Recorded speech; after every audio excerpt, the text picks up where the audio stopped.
Ma mission TV, le miroir du monde. Le président de la République impose à mandataire.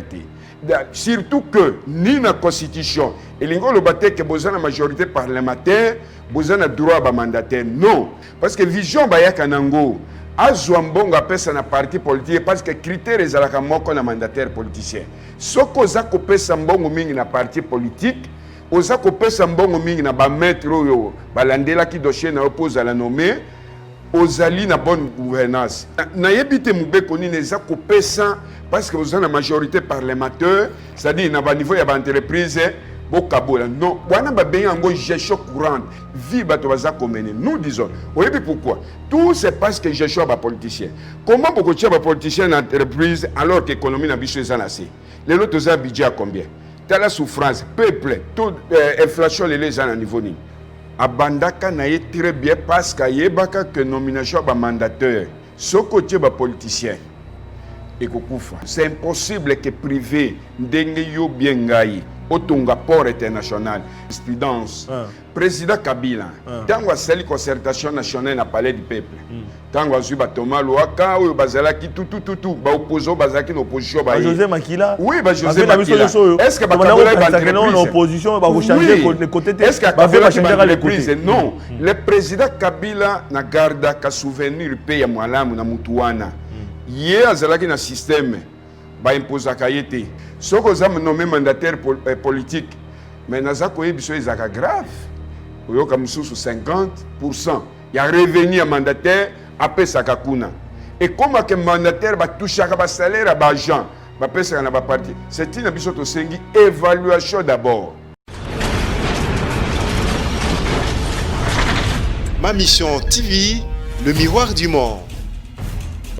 Bozali ebele ndenge to mesana koloba ba imboka na mikili ya poto po ete bolanda ka actualité ya mboka na bino na bandaka kopesa bino mbote na pesa ka pe mbote na bandeko nyonso oyo bazwami na 26 provinces ya République démocratique du Congo wana na komona bandeko bazali na Guadeloupe na Équateur na kopesa mbote na ba congolais oyo bazwami na Kinshasa na capitale na 24 communes parce que émission na bino ya solo ezali kaka émission moko dans le côté ya lingala obino bozali ko landango à travers le monde à travers 5 continents ndenge to lobaka couverture à 3 satellites pour na koloba ete ezali émission na bino solo bandeko misani ko landango pour na koyeba basango zali koleka na mboka na bino bandeko balandi bokoyeba bino moko ete nungu ezali na otali nomination ya ba mandataire public après sortie ya gouvernement batu ba kozela population kozela ba entreprise publique esengeli mokonzi mboka a nommé kasi esengeli ko sala mandenge nini bandeko balobi ete esengeli bato oyo mokonzi mboka kotia aboye ezala bato oyo lolenge ya kala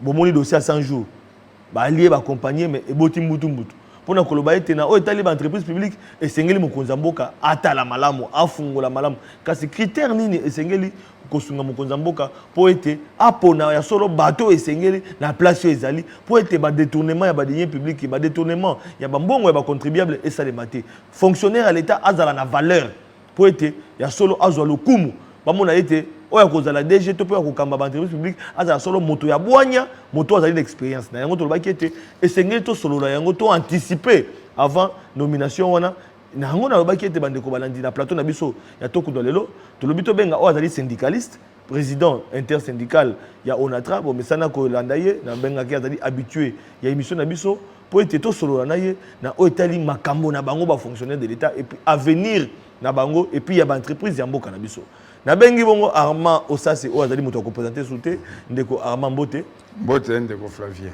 mikolo ebele obungi olembi combat politique et combat na bino ya ba fonctionnaire ba syndicaliste bakomi kotia bino na poche ya mbali benga yango ndeko Armand kangi monoko.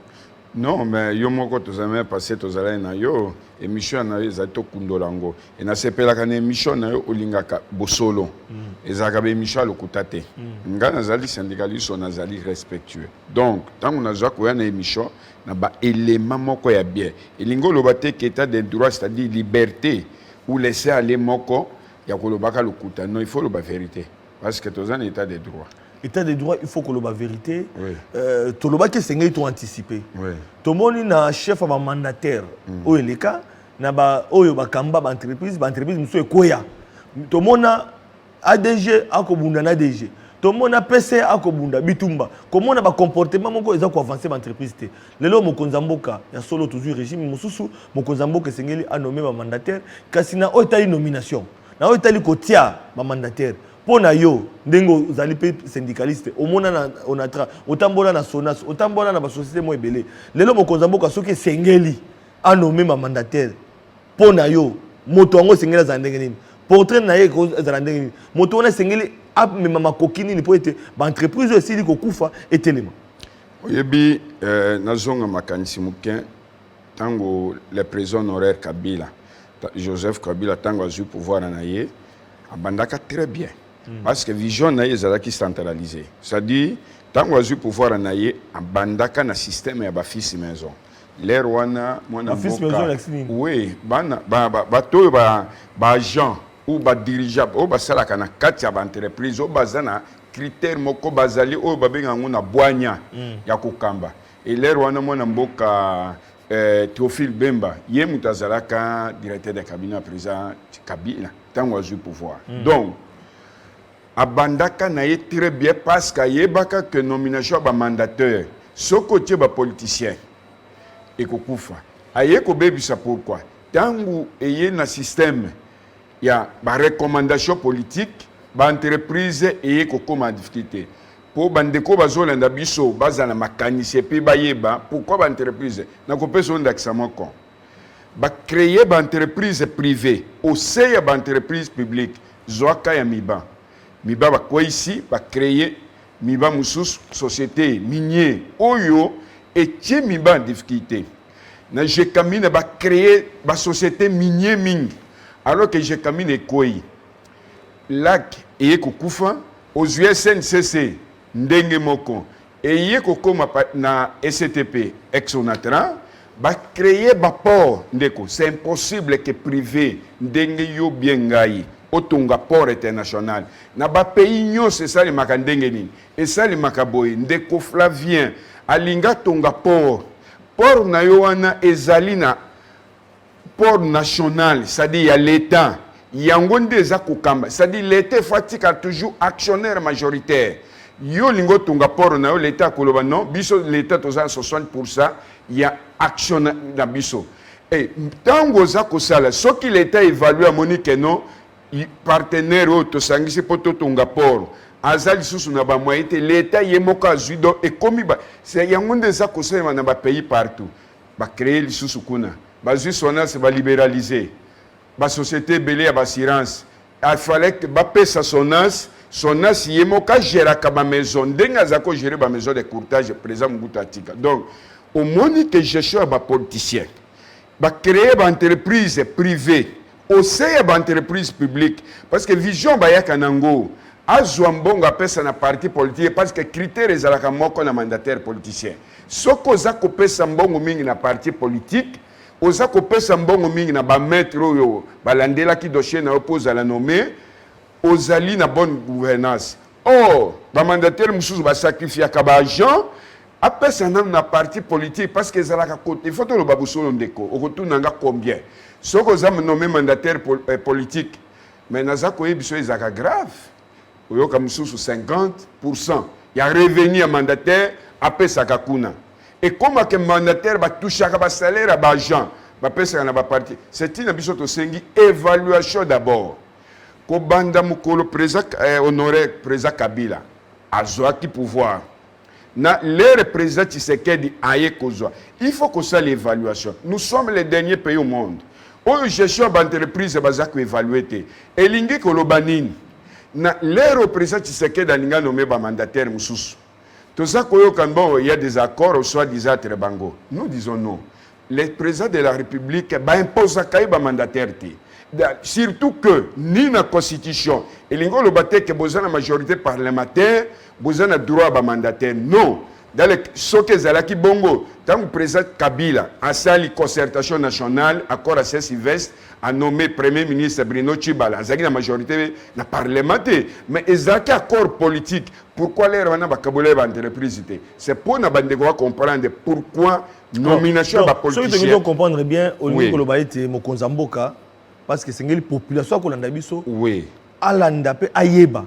Mokonza Mboka akomi mokonzi mboka lelo yo akoformer gouvernement ba mandataire public da gouvernement abemisi Ilukamba elongo coalition c'est-à-dire ba parti politique UNC tokolo ba FCC na cash tokomi sikona o etali ba entreprise à l'état kuna olobi ke en tant que syndicaliste on a dû couper sa conseil topé au kotali sa mokonzi mboka ke kuna ezalaka bongo te donc kuna akoki kosala ndenge asalaki na FCC na cash te kuna ezali kaka ye moko mais ndeko Flavien tozonga oyo babenga yango na lopoto jurisprudence président Kabila tango asali concertation nationale na palais du peuple tango azwi batoma lwaka oyo bazalaki tutututu ba opposant bazalaki na opposition ba José Makila ba José Makila est-ce que bakabola ba entreprise opposition ba changer côté est-ce que bakabola changer les prises non le président Kabila na garda ka souvenir pe ya mwalamu na mutu wana ye azalaki na système ba imposaka yete et c'est là place ya azalaki makasi bokoki koyena ba nomination na bino wa SCC c'est là bon après décision sur c'est le chef de l'État et que lelo tango baye ko kena accord ya Sylvestre ya basango est-ce que bakabola ba entreprise publique mususu akoto na non mais na Sun City parce que zaki accord global inclusif sous la médiation il y a Nations Unies. Mais la Félix Tshisekedi nemote azalaki na majorité te. Faut bakeno bandeko ya FCC ba pesi loboko pour constituer majorité. Yango esungi evandisa gouvernement na. Eza confusion ba politicien bazako sala. Ni na constitution ni na yebite mubeko ni neza kopesa parce que vous avez la majorité parlementaire, c'est-à-dire na ba niveau ya ba entreprise bokabola non wana ba benga ngo gestion courante ba entreprise eza gestion politique té parce que kuna ba tiaka bato bazana boanya ba tiaka ba technicien exemple moko zone na oti ko limbolela comment ba entreprise publique ba créer d'autres sociétés on a 5 ports on a 3 actionnaires kana port moko MGT 10% les 4 ports autres action naturelle. Pourtant, ordonnance à président Mobutu et paie ça au naturel droit parce que selon on a train de patrouille à rapport respect. Je par exemple Miba, Bobomi Miba va créer Miba Moussous. Ba kekuna Jekamine va créer ba Jekamine Moussous. Au zongli Soussou, le ba j'ai à régie des eaux. Salaire 5 mois. Bazoli nga bafuta bango gratification à juin ya kokabola. Dernièrement on t'a kozwa ce qui mois de mai ba sauter. Salaire divisé par 7, vie batobaza komene. Nous disons, oui, mais pourquoi? Tout c'est parce que je suis un politicien. Comment pourquoi tu es un politicien dans l'entreprise alors que l'économie n'a pas besoin d'assez? Les autres ont budget à combien? Tu as la souffrance, peuple, taux d'inflation, les gens à niveau ni. Politicien, il n'y a qu'un intérêt naïe. Le président Tshisekedi, ce qui va induire une erreur, il est le seul à répondre devant la nation. Alors, nous, syndicalistes, c'est-à-dire, nous, syndicalistes, c'est une fraction syndicaliste, au Kambaka intersyndicat, nous, nous, nous, fonctionnaires. Donc, pour nous, nous préférons, nous, Konzaboka a nommé, Bana Ndaku, qui a nommé, Bato Baouti, na obédience politique. Mais tout ça, là, pour l'équilibre politique. Oui, les deux, c'est-à-dire, les présidents honoraires, le président Kabila, aussi le président Basangana, après l'émission de Bisso. Peut-être que l'entreprise est ba fils maison. Pareil communiqué et ancien directeur de cabinet Vital Kamere. Mais ce qu'on a ba fils maison. Oui. Kuna pe ezali ko dongwama. Ba fils maison to mona ka pe bandomaka bana ndako. Maintenant bakoma kana gestion basala ka makambo mususu. Ba mo tala mabumu na bango, ba ko tala famille na bango, ba ko tala bandeko na bango, ba nommé au DG okomona entreprise bureau mobimba et comme ya bino bana bandeko ya DG wana. To mona ka yango même na ba fils maison, ba comportement oyo zo reprocher na ba politique, to zo mona ba na ba fils maison. Mais le grand problème c'est quoi? Ndeko nazako yebisa que ce qui depuis Karl même réforme ba entreprise publique ce que c'est que l'élo, l'actuel ministre à portefeuille, moi n'amboka professeur Clément Kwete, yenda zalaka, tulinga toko na station te. Okotu nanga, pourquoi nazolo babongo? Nazako ebisayo, c'est les seuls ministres on a vivre na portefeuille azali très ouvert. Et tant que pesi biso za syndicat to denosaka.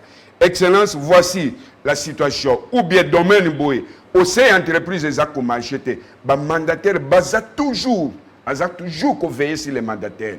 Mais tant que vous avez économé votre fils maison, adhérer dans un parti politique, yo ko dépendre de Nabiso et non à Batouana.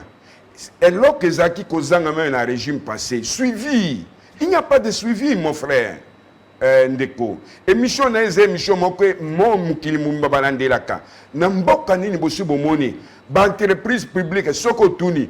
Entreprise par exemple catégorie 1. Quelles sont les entreprises de catégorie 1? Audit et Salima. Soko ke na ba pays comme Côte d'Ivoire. Après 6 mois contrôle les Hollande. Et ba mandataire bazali bazana ba partenance politique était baza sous la vision chef de l'État. C'est ce qui manque na pays na biso. Alors, on a aussi des critères critères ezali critères à liboso, il faut y a compétence.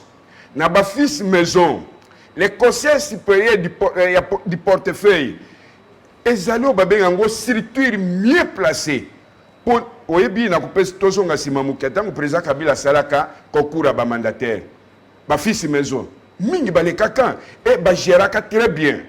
Mais tant que vous avez embrayé la réforme à l'entreprise publique, parce qu'il fallait passer la réforme, créer la société privée au sein de la société de l'État.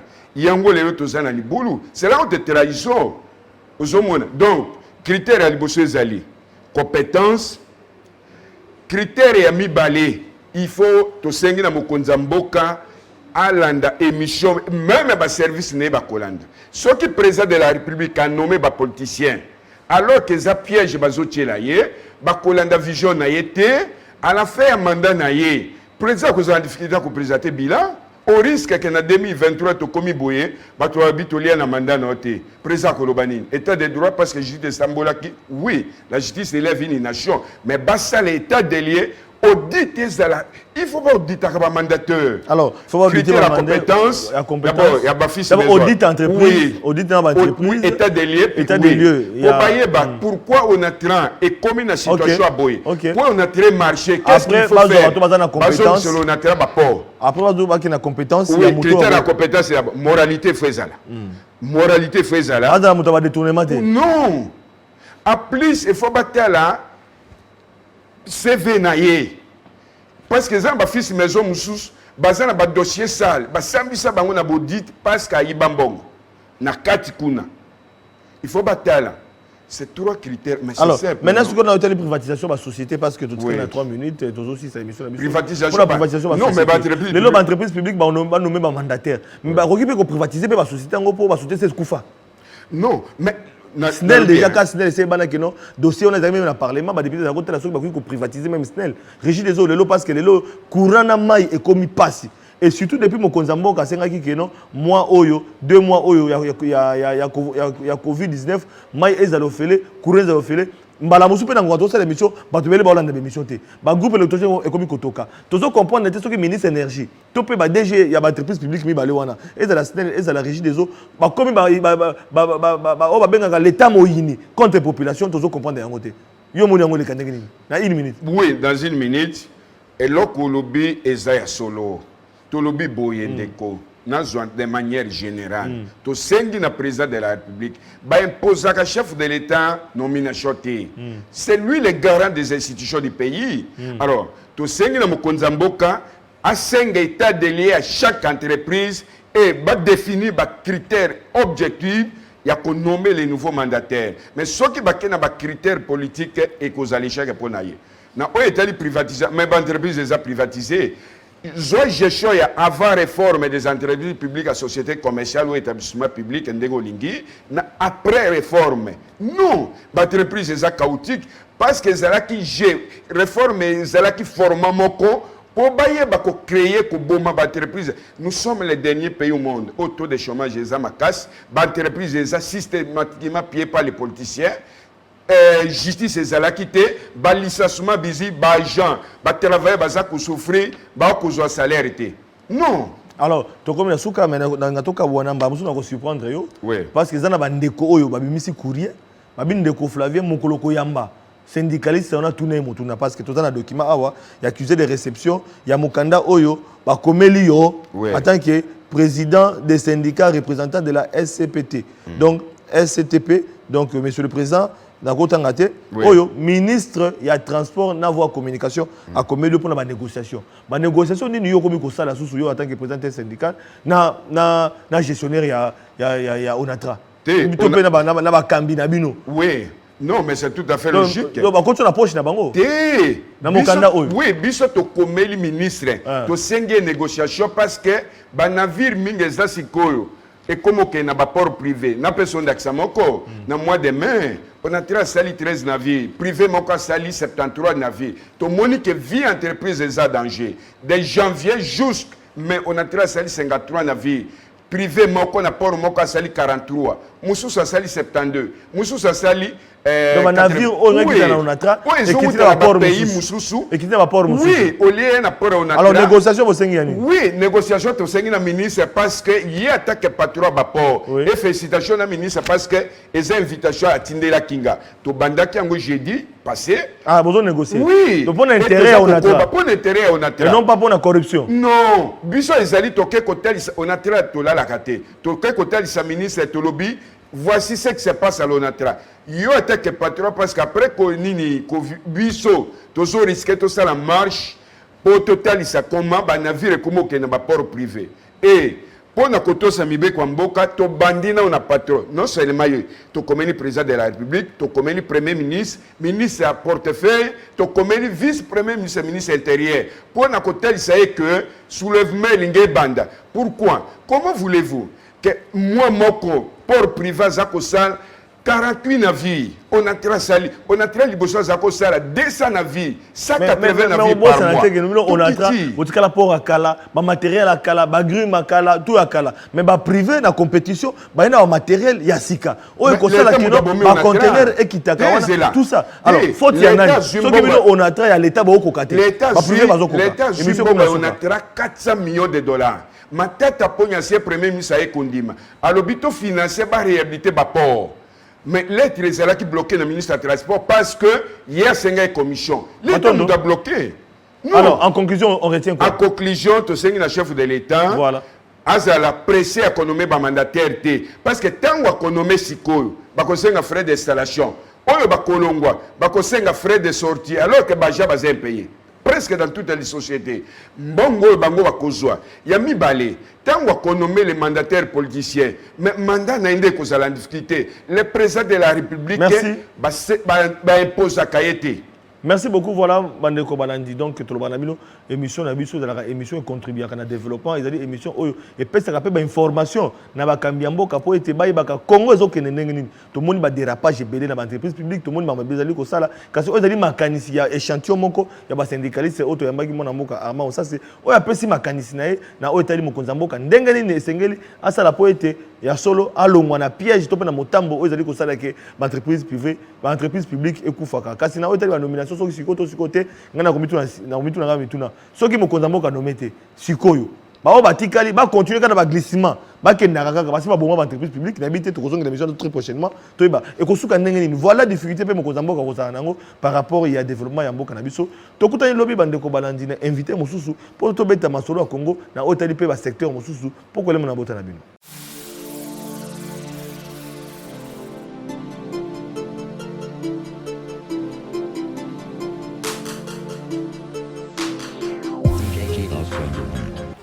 Dans le souci de répondre favorablement à l'appel du président de la République, Félix-Antoine Tshisekedi, et le gouvernement congolais afin de soulager tant soit peu la population congolaise en ce temps de la pandémie de Covid-19, l'honorable Alita Chamala a procédé à la remise des dons et des produits de première nécessité au centre Lindongué dans la commune de Limete.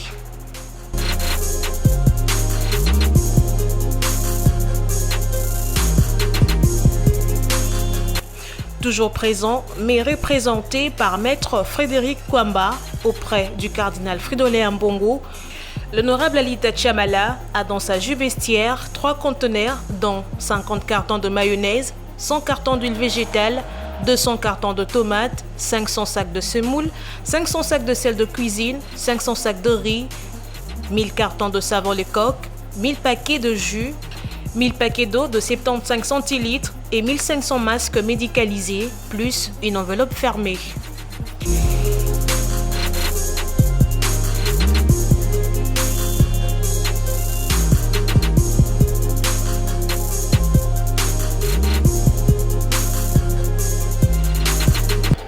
C'est pas un endroit de chrétiens catholiques, mais nous avons voulu utiliser le canal approprié.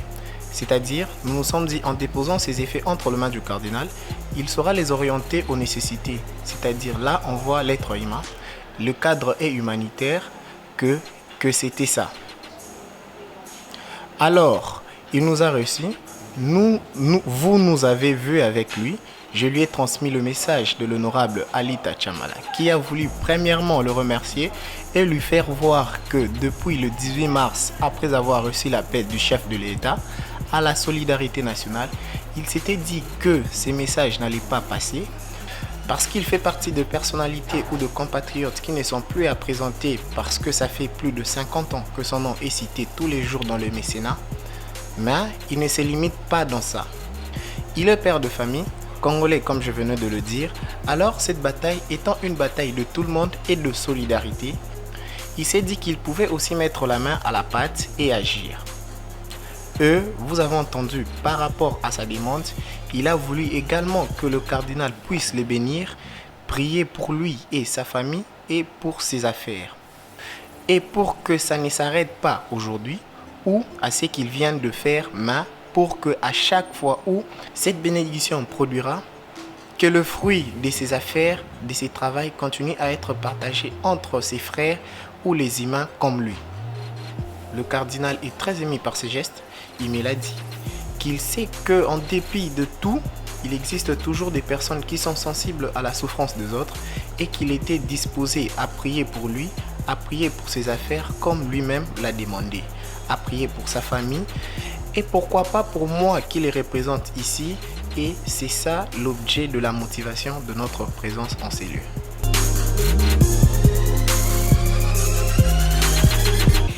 La déléguée du cardinal Fridolin Ambongo, la révérende sœur Kaline Mampouya, a également donné ses impressions. Cet avant-midi, nous sommes tous témoins de la grande générosité de l'honorable Alita Chamala, qui, à la suite des autres, a accepté de mettre ses moyens à la disposition du service de la charité de notre Père archevêque, pour qu'à son tour, qu'il relaie cette charité à ceux qui en ont le plus besoin. Notre mot, c'est un mot de gratitude et de remerciement, et nous rappelons que son éminence a rassuré qu'il allait prier pour tous ses bienfaiteurs, et particulièrement pour cet avant-midi, pour l'honorable Alita Chamala et tous ceux qui travaillent avec lui afin qu'il aille de l'avant.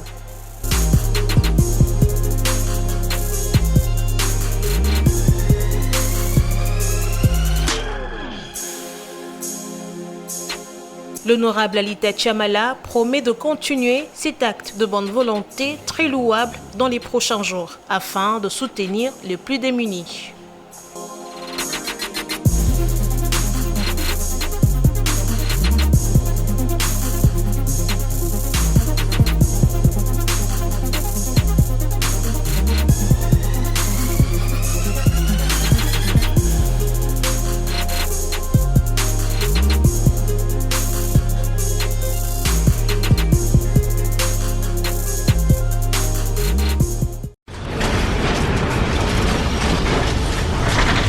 Ma mission TV, le miroir du monde.